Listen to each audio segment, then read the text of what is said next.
Gracias, Manolito. Atención, padres de familia, hablaremos de un tema que a todos nos preocupa, el tema de retorno a clases semipresenciales.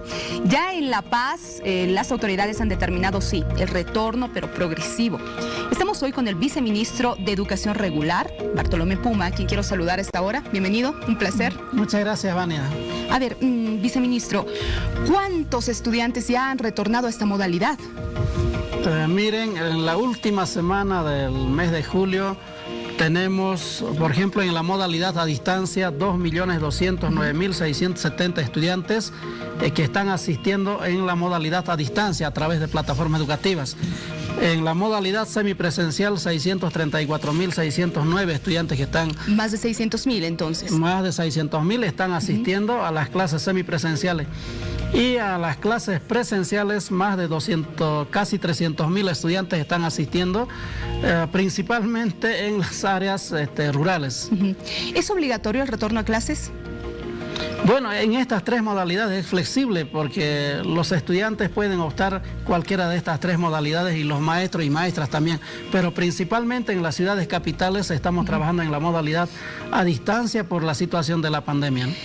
¿Las unidades educativas, los directores, pueden imponer el retorno a clases semipresenciales? Lo que queremos decirles siempre, cuidando la vida, cuidando la salud de nuestros estudiantes, de nuestros maestros y maestras, de nuestros padres y madres de familia, nosotros nos basamos principalmente en los parámetros que nos da el Ministerio de Salud y Deportes y CENAMI también por la situación de las bajas temperaturas. Entonces es el parámetro que nos fluye para poder tomar decisiones para los siguientes meses, semanas, días, ¿no? Es decir, un director, una directora no pueden obligar al retorno a las clases semipresenciales. Lo que no pueden es, siempre debe haber un consenso, por ejemplo, de zonas alejadas. Hay distritos educativos que están a 100, a 200 kilómetros sus unidades educativas. El director distrital debe determinar de que la dirección de la unidad educativa, la junta o los consejos educativos y el centro de salud de la zona o el hospital de la zona deben determinar de manera consensuada. Eso siempre va a favorecer la salud de nuestros niños, de nuestros adolescentes y de nuestros jóvenes. ¿Será más decisión de los padres? Más decisión consensuada, bien, siempre tomando las recomendaciones de los protocolos y medidas de bioseguridad. Es decir, si un papá no quiere que su hijo vaya a clases, no hay ningún problema. Entonces, ¿cómo va a recibir la educación ese niño, esa niña? Lo que queremos indicarles a aquellos estudiantes que no van a ir a las labores educativas directamente al aula, pueden a través de la plataforma educativa. El maestro y la maestra debe adecuarse de trabajar de modalidad mixta, por ejemplo. Para aquellos estudiantes que no tienen dispositivos, puede ir trabajando desde su curso, desde su aula y también conectado a través de su dispositivo la maestra o la maestra para aquellos estudiantes que están en sus casas atendiendo desde un celular o de una computadora. Viceministro, la educación vía internet no es lo mismo que la educación presencial. Entonces, quienes van a favorecerse más son los niños que van a acudir a las aulas. Exactamente, pero creemos de que de manera paralela, como decía, debe ir trabajando la maestra con los estudiantes que están atendiendo desde su casa, como también con los estudiantes que están de manera presencial. Sin embargo, queremos indicar siempre de que los maestros y maestras deben hacer ese esfuerzo de poder llegar a todos los estudiantes. Los colegios, las unidades educativas como infraestructura, ¿están listas, sí, para poder recibir a los niños? Veíamos una inspección que se realizó en La Paz, muy cerca del centro. Nos llamó mucho la atención los baños, viceministro.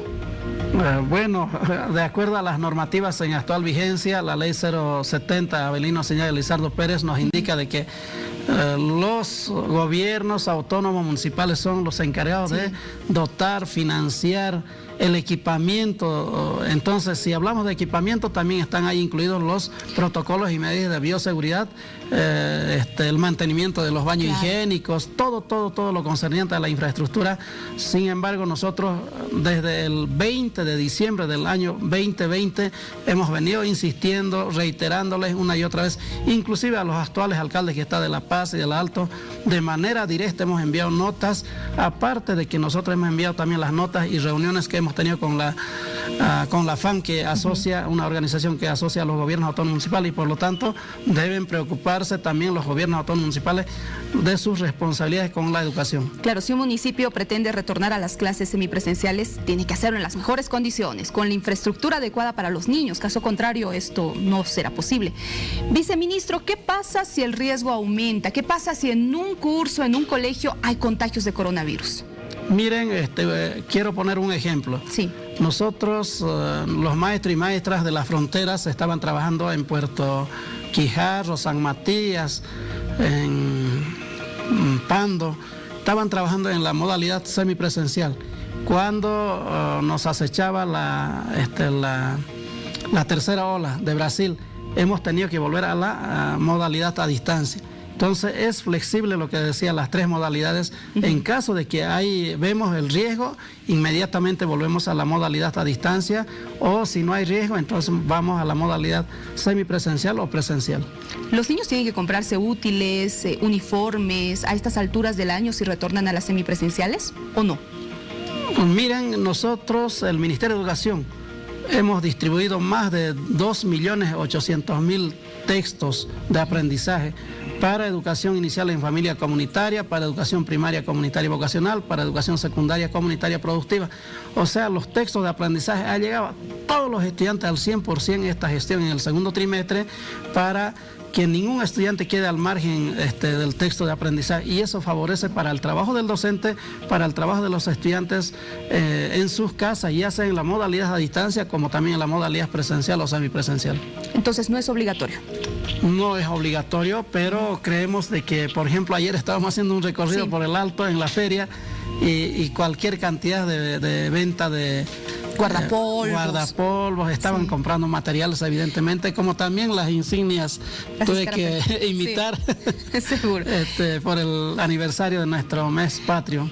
Viceministro, ¿qué va a pasar con las pensiones en los colegios particulares? ¿Van a subir? Eso es una obligación que tienen que cumplir los padres y madres de familia, y también los administradores o los responsables de las unidades educativas privadas tienen que cumplir con los descuentos correspondientes.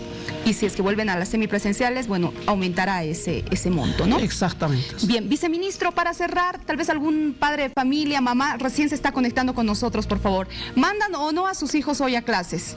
Nosotros queremos indicarles de manera gradual, de manera progresiva, o de a poco vamos a ir volviendo a las clases semipresenciales y presenciales, siempre cuidando los protocolos y medidas de bioseguridad. Muy bien, viceministro, que le vaya muy bien. Gracias por estar con nosotros. Muchas gracias, Vania. Un placer. Bueno, papás, mamás, la decisión es de ustedes, pero debe ser de manera consensuada con los directores, con los profesores. Si su niño no puede acudir a las clases semipresenciales, puede hacerlo vía internet. Es un derecho que tiene, por si acaso su hijo, su hija también, ¿no? Continuamos con más en la Revista al Día.